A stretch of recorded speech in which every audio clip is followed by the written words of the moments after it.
That was beautiful. Great day to you. Great day to you. You as well, Jerome. How are you?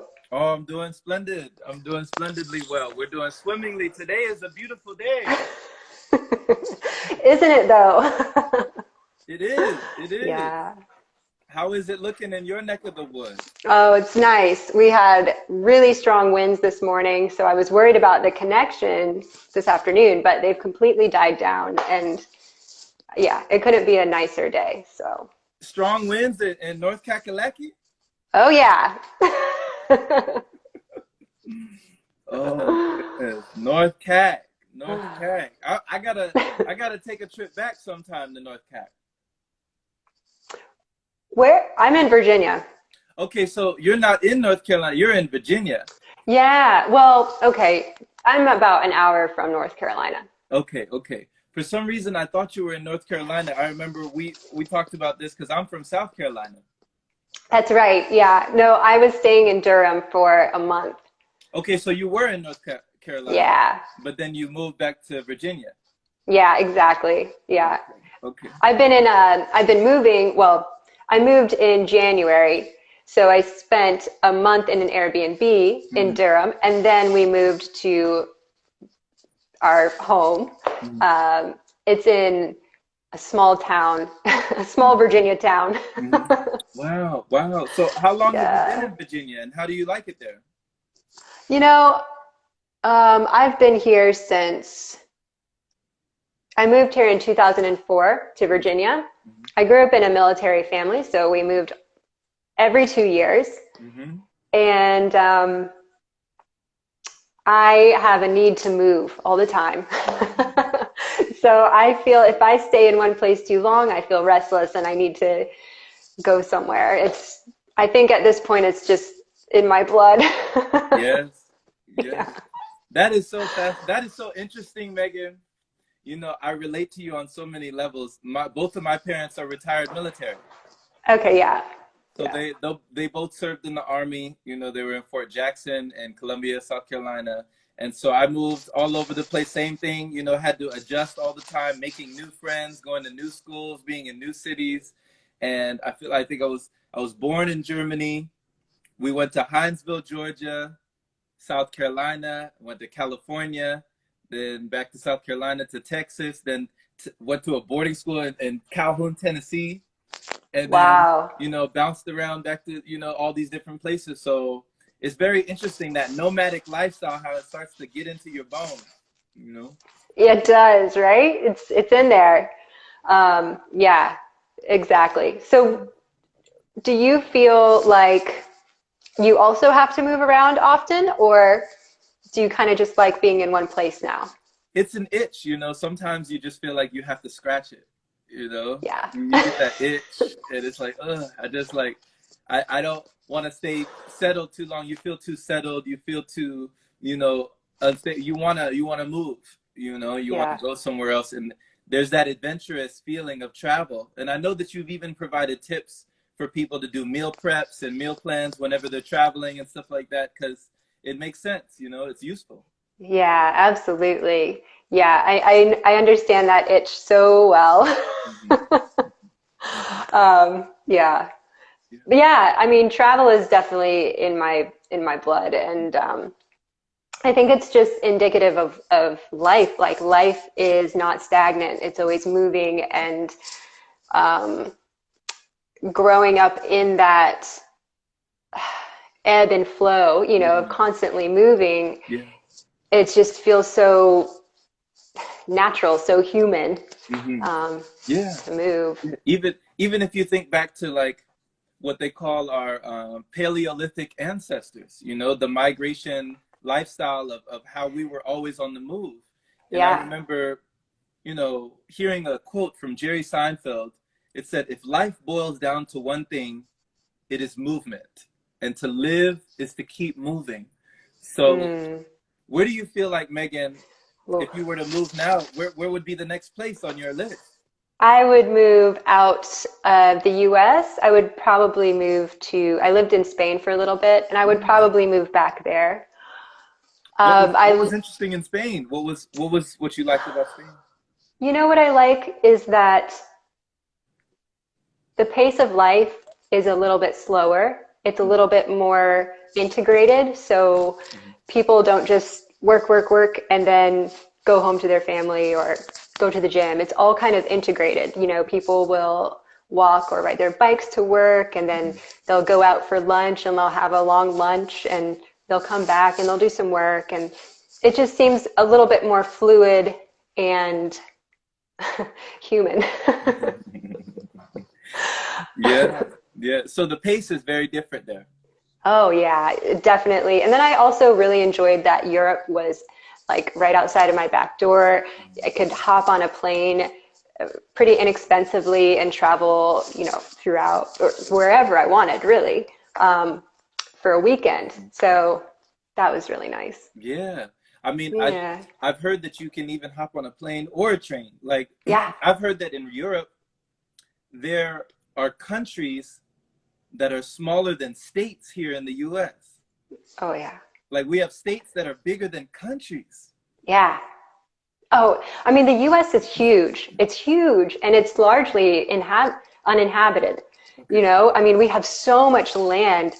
And yeah, when you go to when you go to Europe, I mean, it just has the benefit of being so old and it's been inhabited for so long. Mhm. And yeah, I mean, some of the cities that I went to were they're so easy to get around. I can't really describe it. I mean, you don't need a car. You don't need these things that we do need in the States. I mean, and that's really appealing to me. I really would love to not have a car. I love hopping on a train and hopping on, you know, a, a boat or any other type of transportation other than a car. Yeah. And the way you describe it, Megan, it feels like when you're in these places that are that have been inhabited for all these years, you can feel the history. Oh, yeah. Yeah. Yeah, and the people, they're just so they're so there's a culture, there's a deeply embedded culture, and you know they have generations that go way back. I mean, much farther back than we have here in the States, and they're just so connected to that and their family history, and it's all very it, it's all very sacred. Hmm. And I just there's something about that I just really really enjoy. Yeah. It's interesting too, when you talk about family history, because for a lot of my life, I haven't felt so connected to my family history. Do you feel Hmm. like you're connected to your family history? No, Yeah. Why is that? I don't know. I mean, I know for me, it's largely because I've spent so long moving around, and I think family history, you know, you have roots, and Mm-hmm. I feel like my roots are kind of everywhere. Um, and a lot of my family history has been lost, so I don't really know. Mm-hmm. But what about for you? Yeah, I've done the whole. Well, my mom, she used to tell me that I'm part Jamaican, Panamanian, and Peruvian. So I have that in me. And then I did the whole ancestry thing, and it told me all these things that I would have never even thought of. I was like, what? I have this in me. I have that in me. What? You know, Yeah, where is this coming from? yeah, I know. Yeah. So it's like, I, yeah. Go ahead. I don't know how, I'm going to say this. I don't know how accurate those are because I got this similar results. Yeah. And I was like, I really don't know about this. Yeah, I can relate to Mhm. that. It's interesting too, Megan. We have Camilla in here, the wonderful prophetess. And did you see what she commented down there? Yeah, yeah. We never needed cars like here in the States. Yeah, Hmm. that's true. I Hmm. mean, you don't, it's such an, I'm so blown away every time I come back. The amount of money it takes just to live here in the States on a daily basis, from, you know, your car to your house to your insurance to, I mean, everything. It's just such an expensive way to live. And the rest of the world doesn't live like that largely. I mean, you know, many places you don't need a car.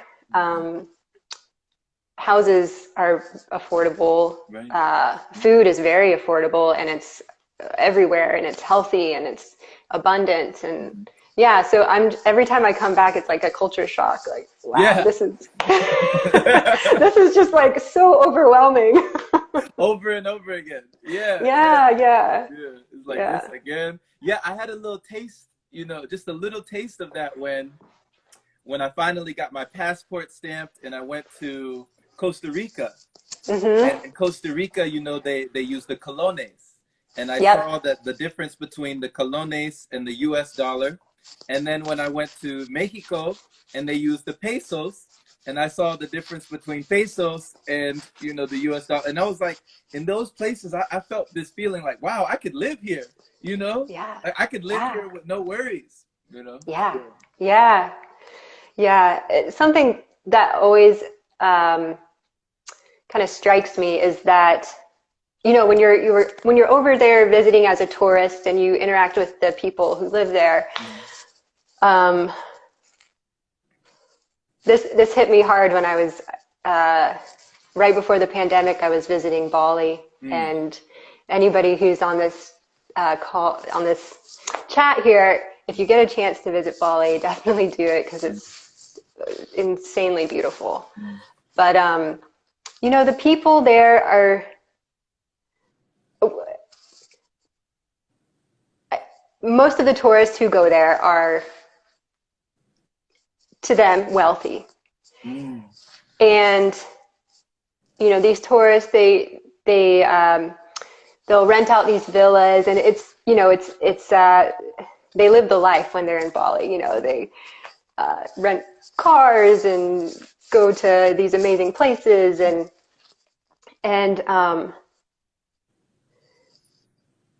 the locals, though, they have this amazing way about them.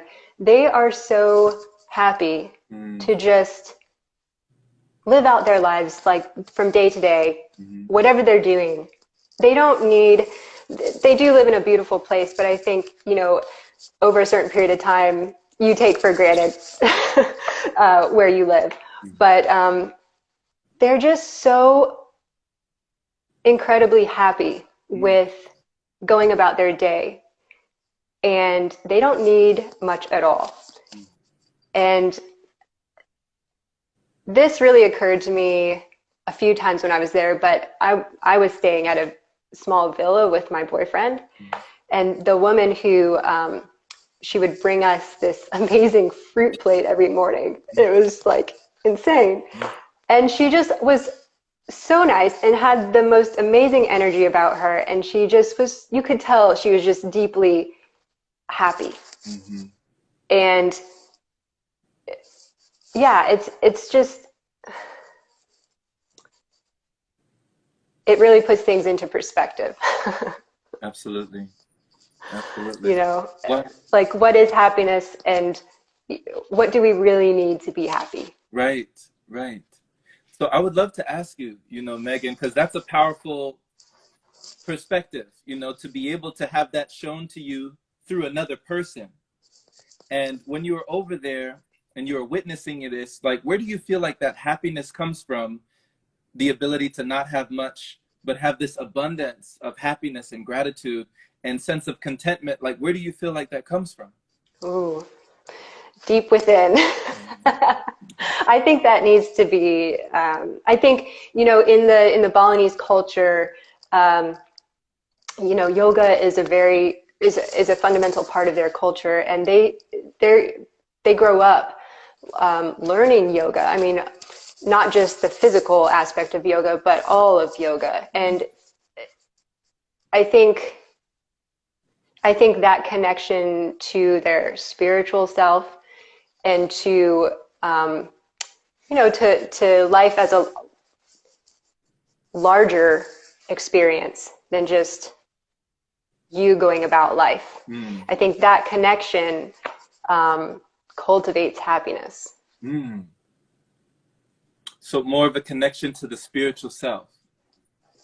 Yeah, to the life that um, is not just the day to day, because that can be mundane and challenging, but from a larger perspective, the larger aspect. Wow. The ability to find the magic in the mundane. Yeah. Wow. Wow. I just had to take a moment on that. Yeah, I mean, right? Because to some extent everything is mundane. It becomes mundane. Mm. And so having the ability to, yeah, to kind of step back and recognize those little moments of magic, of Mm. mystery, Mm-hmm. What is and to revel in them. yes, yes, yeah. To revel in them, to cherish them, to relish them. You know, Yeah. what has something, perhaps even a tool or just something that you've had in your life come to you that gave you the ability to do just that, to be able to find those marvelous magical moments in that mundane space? Ah, I think for me, it's been incorporating pranayama Ah, breath work into my life wow. because I grew up, I had severe breathing issues. Like asthma? Oh, yeah, like asthma on steroids. Can you describe it? Like what did a day look like?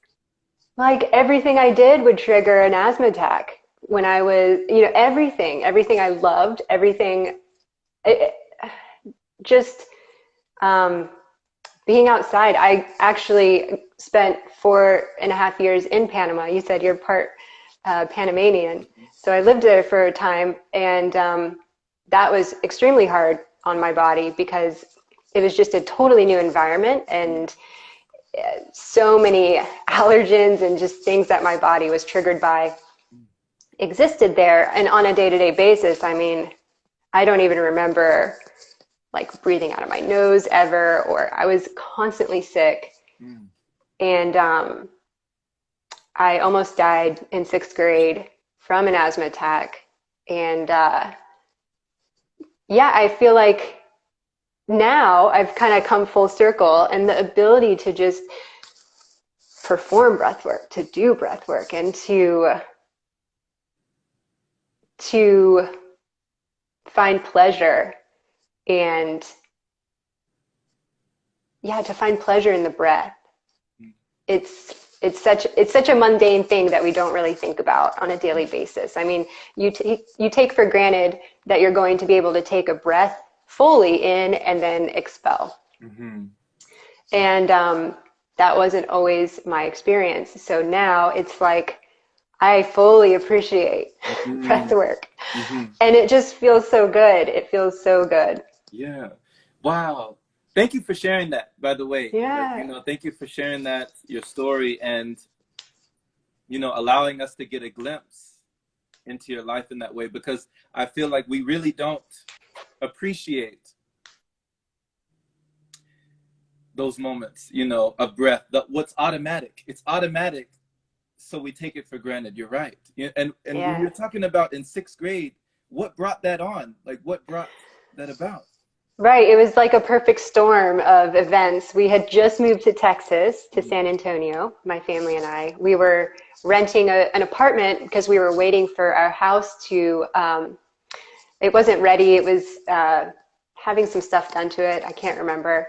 But so we had to spend some time in an apartment, and it was like, I think it was like the best thing we could find on the market at the time. It wasn't great.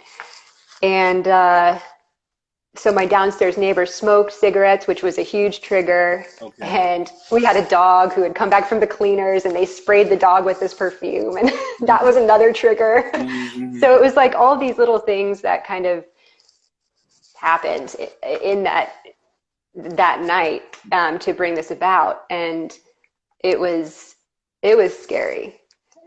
Yeah, it was super scary. Wow. I just didn't know. I didn't know if I was going to make it. And I remember thinking, like, I'm not ready. Like, I'm not ready to go. Yeah. So I think that was one of those moments that was just like, I always go back to that moment. Mm-hmm. When things are hard, or like I'm struggling, or, nothing is as bad as that. Mm-hmm. What saved you? Like, what pulled you back from the brink? My dad was driving to the hospital as fast as he could, and he decided he decided against calling an ambulance, because we figured by the time the ambulance gets to our home, it's just not going to, it's probably not going to be enough time. It's going to be too late. So yeah, he drove, and I don't know. We got there in the nick of time, and the nurse took one look at me, and she, suddenly I had 10 people around me, and people were hooking me up to, medicine, and yeah. Mm-hmm. So breath work. Mm-hmm. Mm-hmm. It's the reason for how we move, for how we operate, and the things that shape our philosophy forever. The things that Mm-hmm. they say are locked into our body, those moments, those memories that are locked into the subconscious, and those Yeah. traumatic experiences that, like you said, you'll never forget. Yeah. Yeah, exactly. And it's funny you bring that up, because it's like, I think through breath work, I'm kind of pushing past some of those some subconscious traumas, because for instance, like in the breath holds Mm-hmm. that you do, I mean, I can feel my blood rushing, Mm-hmm. and I'll get kind of anxious, kind of nervous, but then I can bring myself back to a relaxed place, and then it's not so hard, and then that's how you work um, through these traumas that might be stored in your subconscious. Mm-hmm. Yeah. Wow. But the beauty of it is that you can do it at your own pace. Right. Right. That's another Yeah. point. That's a great point that you make there, Megan, because there were many times when I had just started doing breath work and just discovered this, this, ironically enough, this thing that we've always had, since birth. Yeah. you know, Yeah. and and I was forced to come to a level of respect, because when I started playing this and having those really elongated breaths, and then when I did breath holds and I didn't understand its power, I passed out. Yes. Flat out, like done. Like I was on the ground, didn't even know when I got there, came to, was disoriented, was like, what happened? And this happened several times until I finally learned my lesson, to respect the breath, Mm-hmm. because you Yeah. can be taken out of here. Yeah. Mm-hmm. Yeah, you can. Absolutely. And oh man, it's you say respect the breath, and it's like respect the body. Yeah. Respect the body, because it'll push you out if you're not abiding by the rules. Mm-hmm. And there are rules, it'll be like, okay, you don't get to inhabit this anymore. Wow. Wow. Yeah, one of my mentors talks about it, how, if this is the house and we're not paying our dues, we can be evicted from the Mm-hmm. house. Like, Yeah, Yeah. absolutely. Yeah. Yeah. Yeah. So when it Wow. comes to like doing those things, it's like our life styles are allowing us, Yeah. the opportunity to continue living in this house. We get Yeah, to do it. Yeah. exactly. It's a Yeah, we privilege. get to. Mm-hmm. Right, right. And I think when you start to experience certain things, certain um, nagging things, symptoms, or something that keeps coming up, that's your body kind of knocking on the door, like, hey, Hello. yeah, Hello. something you're doing, it's not working. We do, Yeah, you know? yeah, And sometimes people hear that knock and they just turn up the music, you know? They yeah. just don't listen, they shut it out. Oh my goodness. And then, you Yeah, know, and one of those days, the door might be getting kicked down, you know what I'm saying? yep, Like, yo, you're out of here. yep, exactly. Yeah, every day is a gift. Every breath is a gift, you know? Mm, It's a gift. It's a treasure. yeah, It's a treasure. yeah. Wow. So when it comes to, you know, Megan, being a holistic health practitioner, Mm, what is your definition of holistic? Because I feel like so many people have different definitions. I'd love to hear yours. right. Well, whew, I I feel that it incorporates everything. So your not just the physical, but also the spiritual, the energetic, the um, psychological, mental. And also, you know, when you're talking about health, it's not just what has to do with your physical, with your body, and with your um, yeah, with your body. It also has to do with the relationships that you have, and Mm, the things that you engage in, and you know, all of this is important.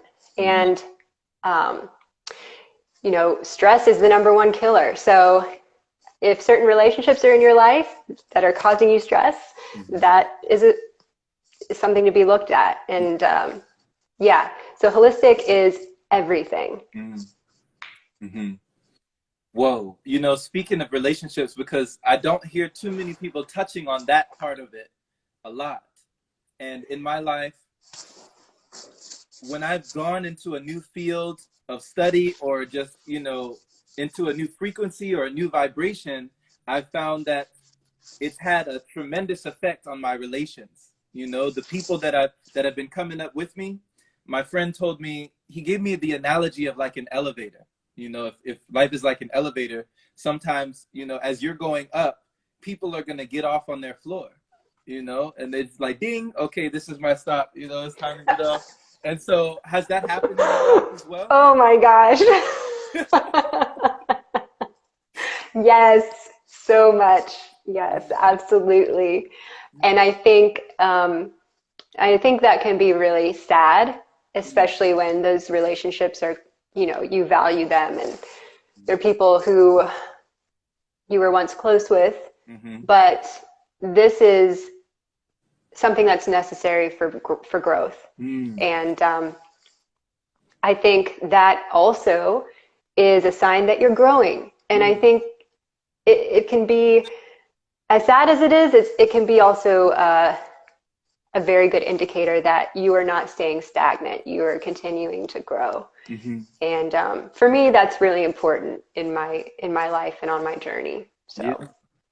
So when it comes to those kinds of relationships, you know, when did you learn that? When did you learn how to let go? Or have you always been good at not holding on? oh, you know what? That's so interesting that you asked that because I feel like um, I have been pretty good at not holding on too tight because of the way that I grew up. So moving from place to place, you always have to leave people that you called friends. And it's just, after a while, it's just impossible to keep up with everybody because you move around so much and they're not in your everyday life, and it's just really hard. So I think I had to become good at that. And it's hard, but it's hard. I think as I get older, it's harder Mm-hmm. because I've been more not stagnant, but I've been in more in one place for a longer period of time, and I've had to you know develop those relationships, those close relationships. Mm-hmm. Um, so when I lose somebody now, it's a little bit harder, but Yeah. yeah. Mm-hmm. See, once again, I resonate, you know, Yeah. because out of all the people that I'm connected to now through these avenues and these platforms, you know, it's a lot of acquaintances. But when it comes to that circle, like that close circle, my circle, I would definitely say is like as small as a dot. You know, I have like a Yeah. dot. Yeah. That's my circle. Yeah. So it is hard when you lose somebody in that small of a, you know what I'm saying, of a knit. Mm. Yeah. Yeah. Yeah. I think it can be challenging because um, for me, it's like I go into this, what did I do? What did I Mhm. do? Right. And yeah, and it's not so much what you did. I had such an interesting experience recently. Well, I say recently, but it's been about 2 years. Um, and this was when I came back from traveling. I was living overseas in Spain, and then I Mhm. traveled for a little bit, and I came back to the States. Mhm. I had a really interesting experience with a friend, a very close friend of mine. And what happened was I hadn't seen her in uh, probably over a year. Mhm. And when we saw each other again, when we spent time with each other, it was almost as if there were like I was one radio frequency and she was another, Mhm. and they were colliding in a way that was really, it was not pleasant. Mhm. Mhm. It was nothing that I said, it was just energetic. Yeah. And I could feel it, and it just, the radio waves, they weren't agreeing. Yeah. And we actually ended up drifting apart. And I didn't realize, because you don't realize when you go and you go away and you live away, that there is growth that happens there, and you might not come back as the same person. Mhm. And I think maybe that's what happened. I'm not quite sure, Mhm. but that was a really interesting experience. Mhm. Mhm. Yeah, I love that example, you know, of the radio waves that just were Yeah. conflicting. You know, they were Yeah. just, yeah, Yeah. colliding. Hmm. Exactly. Yeah. And she's very intuitive. She could feel it too, Hmm. and I think we both felt it, but Yeah. neither of us said anything. Yeah. Yeah. I mean, at that point, what can be said? You know, the energy is speaking. You know, the energy Yeah. speaks before we speak. Yeah. Yeah. Yeah. So when you find yourself, you know, coming back from somewhere and you're on a new frequency bandwidth, and somebody else is on another frequency bandwidth, and you're just, it's almost like you're living in two different realities. Yeah. Yeah. Yeah. Yeah. Exactly. So just let those go with grace, I guess. Mhm. Let it go with grace. Wow. And allow yourself to grow as you let it go. Yeah. Allow yourself to grow as you let it go. Yeah. Nice. You know, these are lessons. These are lessons that it takes time to learn. It takes time to learn, but Hmm. I know that they hit each one of us differently. And it's really good that you were able to almost have a slight advantage. You know, you were kind of born into it. You were bred for it. You understood at that level that, you know, you can't hold on, you can't keep up, you can't, you know, remain the same, and you have to keep Yeah. moving. You know. Exactly. Mhm. Yeah. Wow. Wow. Yeah. That's just part of life. Mhm. So, you know, when did aromatherapy come into the mix? Because I would love to know, what is the life of an aromatherapist?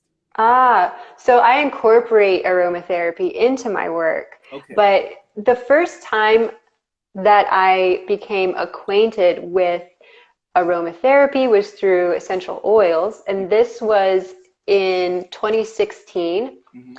Um, I had I was working in an intensive in-home therapy role for children, and I basically burnt out, and it was pretty How? difficult. What do you mean?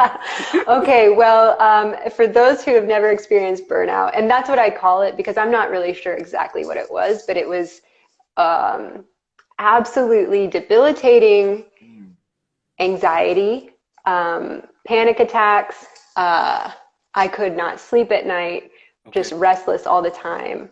Um, kind of my reality was just totally distorted. It was like overnight. And yes, I did. Somebody, Julianne, hi Julianne. She Hey, said adrenal Julian. fatigue. Yes, I did have adrenal fatigue, Mm. but there are a lot of other things going on. And it got to a point where I had to totally quit Mm-hmm. and my job. And so this was also when I found meditation. Mm. I was at this point where I just felt like my life was kind of spiraling. Mm-hmm. Mm-hmm. And what's that? How old are you? I was 24. Okay. Okay. Yeah. And I remember actually, I remember driving home one day and I had never experienced this before, but like my mind, I don't even know if I can articulate it, but my mind was going in like there was this spiral and it was dark and it was just spiraling down and there was no ending to this. And I felt crazy. And I stopped the car and I called my mom and I was like, I don't know what to do. This is happening and I don't know what's happening to me.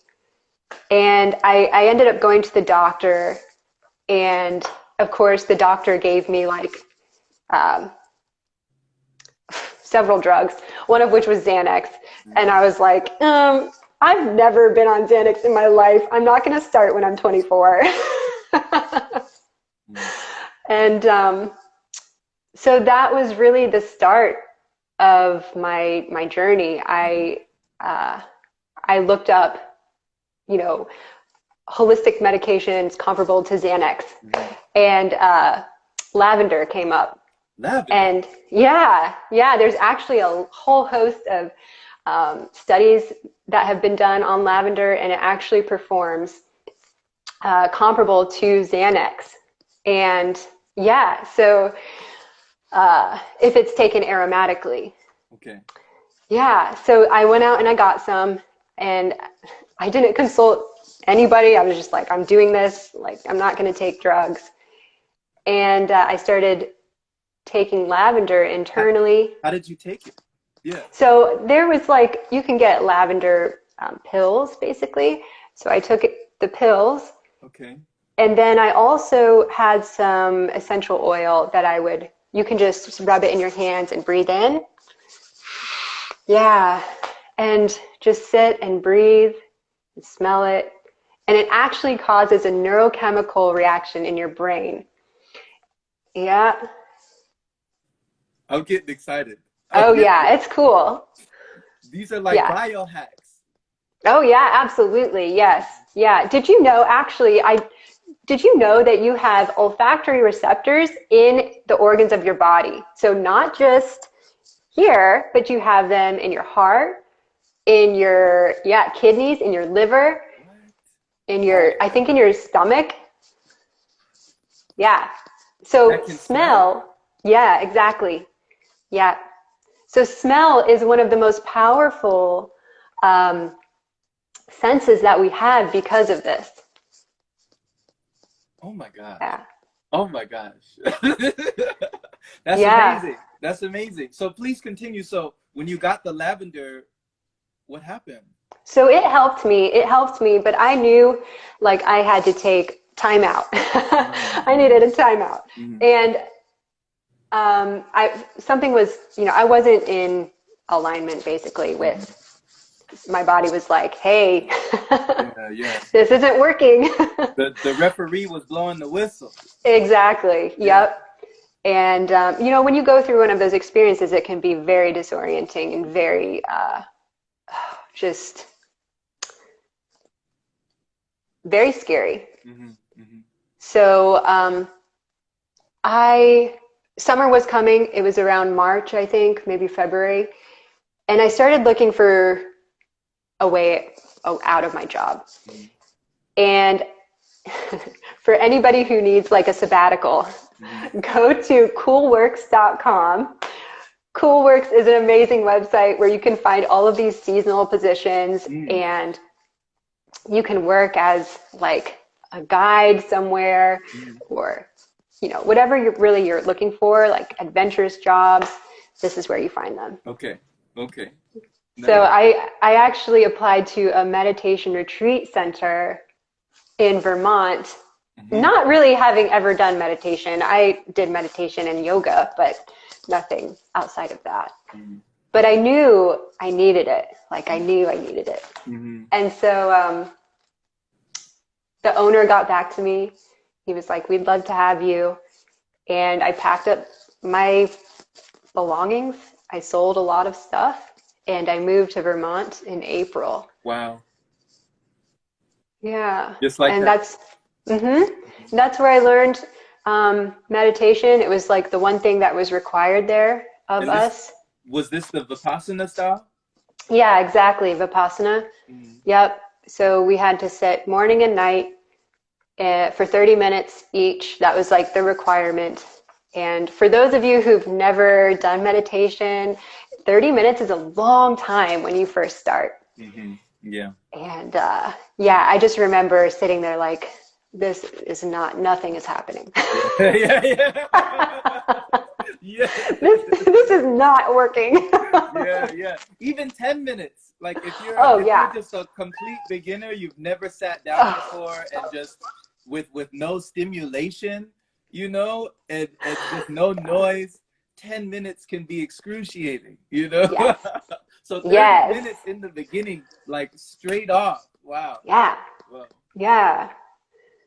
So I would make up like stories in my head just to get through it, or I would fantasize or like because I was there were some days where I just couldn't do it.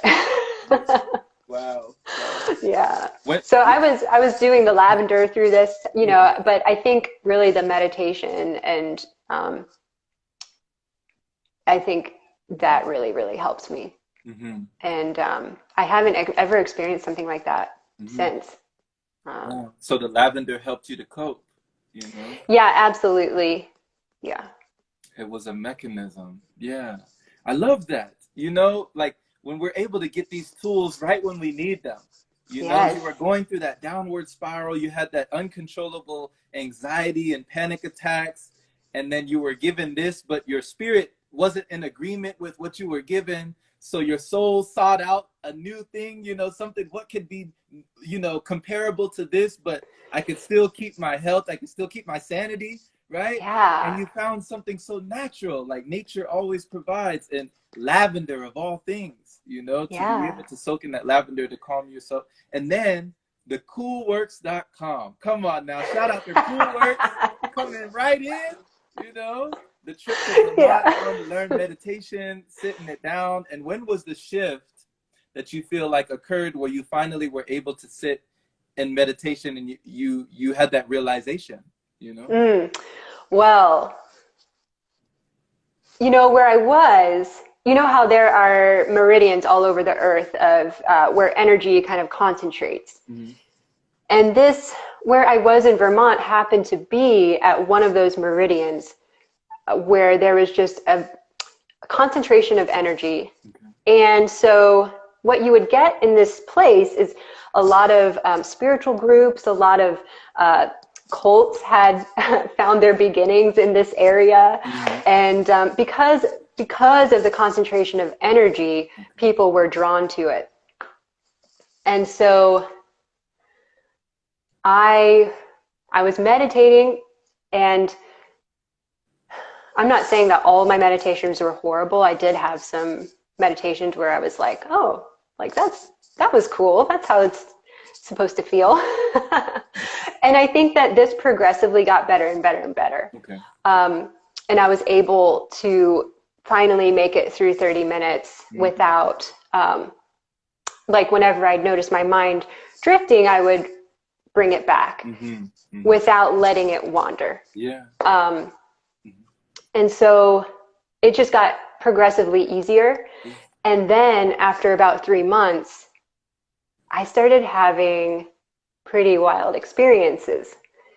And I don't think that this would normally happen for somebody who's just starting out, but for me it did. I think largely because I was in this very this space that was very energetically rich and nurturing, really. Mm-hmm. And So a wild experience. What would you like describe? Yeah. like out of body experiences during meditation. You projected. Yeah, What? yeah, Like spontaneously? yeah. Like it would, yeah, like it would happen. Like I felt, here's what it feels like. Like it, I haven't experienced that since, but it felt like, are you familiar with oobleck? The like goo? No. Oh, Okay, wait, so wait. Is that like what kids play? yes, Okay. Uh-huh. yes. So you know when you pull it apart Yeah. and there's, yeah, and the strings hang Yeah. down? Yeah. Okay, so that for me, that's what it felt like. Was when I was in meditation, it would feel like this separation happening. And I could feel it start and it would freak me out. And I I like the way to bring I figured out that the way to bring myself back down for it to like connect again was just to like come into my body, to like move and or open my eyes, of course. But You yeah, were so this would happen. you were And able to bring your astral body back yeah, to move. I mean, yes. how far did you go? How far? So at first when it started happening, I was really scared and I wouldn't let it happen. But then I got curious and then I was Mhm. like, well, what if I just let it happen? Yeah. And so then, because now I understood how to bring myself back. Okay. And so then I would just let it happen. Hmm. And that's when I I would just kind of hang up here, you know, and I would, body's down here, but I would not feel it at all. And I would just kind of hang up here. And then I could bring myself back down Oh my, when I was done. oh my gosh. This Yeah. blows my mind. It was cool. Yeah. So, Hmm. yeah, so that started happening, and I started kind of like experimenting with that. And I would talk to the retreat owner, Yeah. Hmm. and because he's been meditating for longer, and I figured like, well, he would know what's happening because I'm a newbie, I don't know what's happening. Hmm. But um, he didn't really respond to it very well. What did he say? Like, I don't think he really believed me. He And so didn't. he Huh? would be like, well, why do you think this is happening? And I was like, well, I don't know. That's what I'm asking you. What he was questioning the validity of whether it happened. Yeah, yeah, I think so. I mean, that's what it felt like. So who knows? See, this is man, you know, you just hit on something. It's like when you're led by an instructor and then something is happening to you and you're completely new to this sensation, you've never felt that vibration, and you go to them and you're asking them like, where is this coming from? And then you kind of feel that shut down, like you just got shut down, you know? Yeah, yeah. Wow. So I was just like, well, never mind. I'm just gonna keep playing with it. It's interesting, you know, I had a conversation, Megan, with a magician, you know, and he says that a lot of magicians, way more than you think, like practicing magicians, people who perform and do magic, they actually behind closed doors, they don't believe in magic, you know? Like Wow. they don't believe in what they're doing. Like they don't believe in the existence of things beyond, you know what I mean? So Wow. you were able to physically experience something that goes beyond, you know, what we see and hear on this level, and you came Yeah. back, you know. Yeah. Yeah. Yeah. And, you know, I remember him asking me, like, why do you think this is happening? And I said, well, I don't know, but I think I was just ready for it. Like, I Yeah. think something in me wanted that to happen.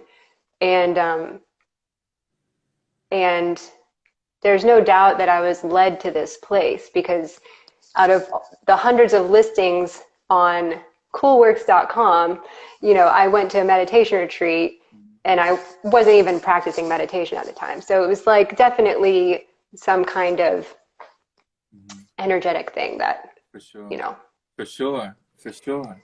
You know, it's yeah. I can remember there was so many so many months that I spent when I was younger fascinated with these things that I thought were, you know, extrasensory perceptions and extraterrestrial abilities that were so far, far away from me. You know, I put them so far out there, Hmm. and I was, you know, online, you know, researching how to have an out of body experience, how to astral project, how to have lucid dreams, how to have like all these things. And then I always, you know, used to be envious and even a little bit jealous of people who were able to effortlessly go into it when they weren't even trying. You know, they weren't trying, you know. So it's Yeah. interesting to hear you. Thank you for sharing that experience. Yeah. Yeah. Yeah, absolutely. Yeah. It is. And and I think that that was the beginning. There was there was something else that happened later that that really it changed my life. Mm. And I think it was just the beginning. It was like showing me like that had to happen Mm. because I was going to be like shown more things a little bit later. Mm-hmm. And I had to be comfortable with that. Mm. The idea that this separation was possible. Yes. Yeah. Um, So what did that prepare you for? so I've never told this story. Okay. Okay. I've told this story to like two of my friends Mm-hmm. and my partner. But so I was living in a 100-year-old train car at the time. Mm-hmm. Like there were many different dwellings available, and I just liked this train car.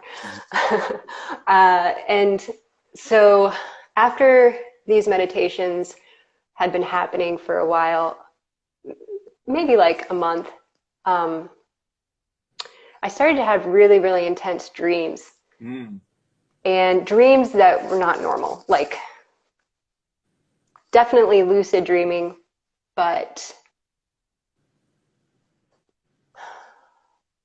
there was something about them that was different and super powerful. Mm-hmm. And so through these dreams, there was one night in particular where I woke up and I sensed the room around me, and I could see the room around me, Mm-hmm. but I wasn't really awake. Mm. I was perceiving, and I could see my body, and there was like a red river flowing through my body. Huh. And it wasn't blood, it was like as if water, it was water that looked like it was dyed red. Whoa. And it was like from my crown, from the crown of my head out through my legs and out through my arms. Mm-hmm. And it was like rushing. Mm-hmm. And there is this voice that was like forgive. It was like, and it went through the people in my life, like forgive the members of your family, Mm-hmm. forgive, and then it listed all my friends. And the red river was like intensely warm. Mm. And it was like, I knew it was like love, like embodied love, Mm. like Mm-hmm. just flowing through me. Yeah. And so what happened? So after it listed all of the people in my life, this voice was like, your only job here is to love. Mm. It said, life is you're not here for very long. Life is but a short trip. The voice. Wow. Yeah. Yeah. And then it disappeared, and the river just kind of like stopped flowing. And then I just like cried for 2 hours.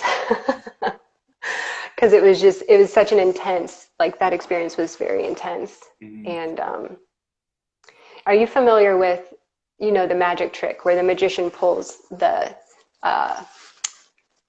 colored handkerchiefs out of his mouth like Yes. this? Yes. Yeah, and it's like seemingly unending. Like just Yeah, coming. exactly. Yeah. Yeah, exactly.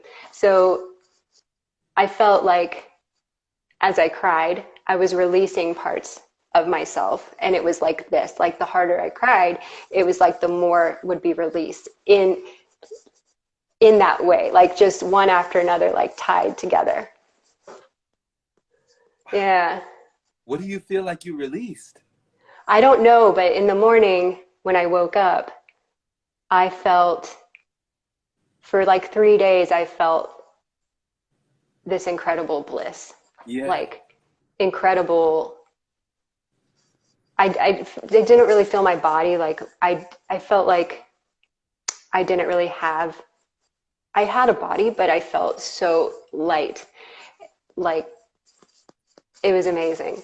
And everything was just beautiful. I was just in awe of life.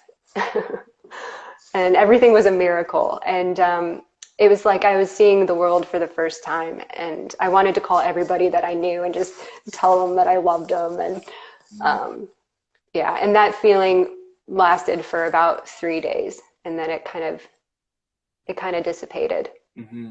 Mm-hmm. Oh my God. Yeah. Oh my gosh. Thank you for sharing that with us. Like, Yeah. thank you for sharing. I'm, What a powerful story.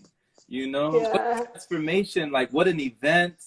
And that is so Yeah. emotional. Like I was feeling feelings like it within me as you were just describing it and just painting that picture, and then calling your loved ones and telling them you love them. They say like people never get the roses while they can still smell them, you know? Yeah. Yeah. And that's what I felt. I felt like life, like I had this bird's eye view almost of life. And it was like, this is it. Like, this is the time that we have here. Mm. And we just, yeah, make the most of it. Um, yeah. Wow. And I think, also I forgot to mention, but when I woke up the next morning, there was like, I felt this, this concentration Mm-hmm. in me of like things that I would have to get rid of. Like I had released a lot Mm-hmm. the night prior, but I felt like there was still like this concentration, this ball Mm-hmm. of stuff that I would still have to work through and Mm-hmm. to release. And I was full of this amazing love, like just emanating from me. Like I had been filled up with love, Mm-hmm. and and I had been basically shown that this is your true essence. Yeah. This is the true essence of all people. It's just these layers that get that cloud that true essence, like layers like anxiety and Right. fear and judgment and all of these lower frequency energies. Right. Yeah, so it's like knowing your true essence, knowing who you truly are. Mm-hmm. Priceless. Priceless. You can't put a Yeah, price on that, you know? no, Wow. no. Who would Megan be today if that had never happened?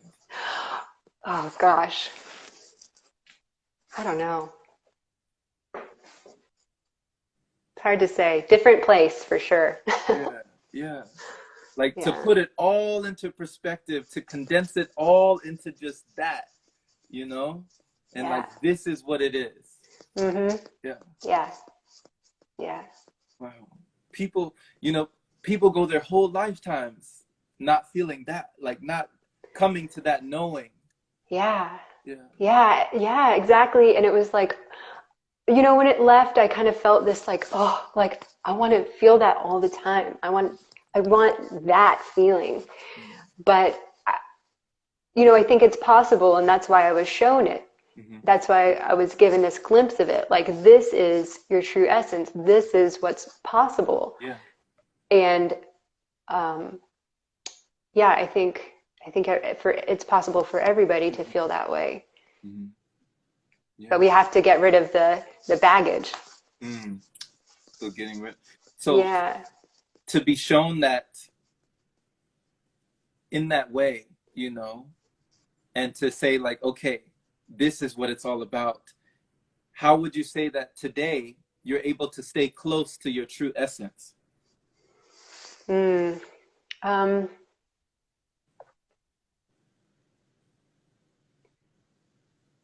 I think I feel that most in meditation. Yeah.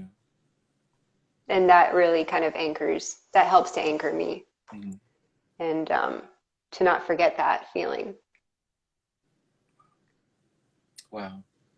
Wow, Megan, thank you for coming on here. Thank you Yeah. for allowing us to remember. Thank you for not forgetting, and just thank you for embracing all that you are. I love your energy. I love your perspective and your perception on these things, because it's just powerful to understand that, you know, different things can happen to people at different times in their lives. And like you said, you were ready for it. Like you were almost prepared for that, the magnitude of an event like that, you know? Yeah. Yeah. And I think for everybody on here, just, when something bad happens in your life, or bad, I'm going to put it in quotation marks, just take it as an opportunity, because that's really what it is. It's really an opportunity for you to get closer to your true self and your true essence, and be curious Mm-hmm. instead of being fearful. Yeah. Yeah. Yeah. Follow that thread of Yeah. curiosity, you know? Yeah. Yeah. Yeah. Thank you, Jerome. You're just such an amazing person to talk to, and you're really good at interviewing. And I just have fun. I have fun talking to you. Likewise. Likewise. You make it easy for me. You know? You make it so Awesome. easy. Yeah. And Uh, I know you've done, you know, so many talks, and you're gonna continue doing talks, and I trust that we'll be able to continue hearing your voice on here when it comes to these things that you know that you have within you, that you can care to share with us all. And if there's a person that has just met you for the first time, or they don't really know too much about you and they would love to learn more, where would you advise that they go? Like, how could they reach you, and what services would you be able to provide? ah, great question. Well, I help people cultivate their most vibrant health, Mhm. and I use nutrition, I use energetics, and herbal medicines. So if you are interested in getting in touch with me, definitely just send me a DM on Instagram, or you can join my Facebook group. It's called Megan's Essential Wellness. And I post like daily recipes and some non-toxic product recipes, little health tips and tricks that you can use. So yeah, I'd love to stay in contact with you, and absolutely reach out if you need anything. Yeah. I love that, Megan. You out here sprinkling magic. You got the recipe. You got the recipe for the people. Yeah. You're like, let me hook it up. Let me hook you up with that I recipe. got you. Yes, yes. Awesome. Awesome. Well, Megan, much love to you. You too, Jerome. Thank you so much, and I look forward to next time. Likewise. All right. Take All care. right. Bye-bye.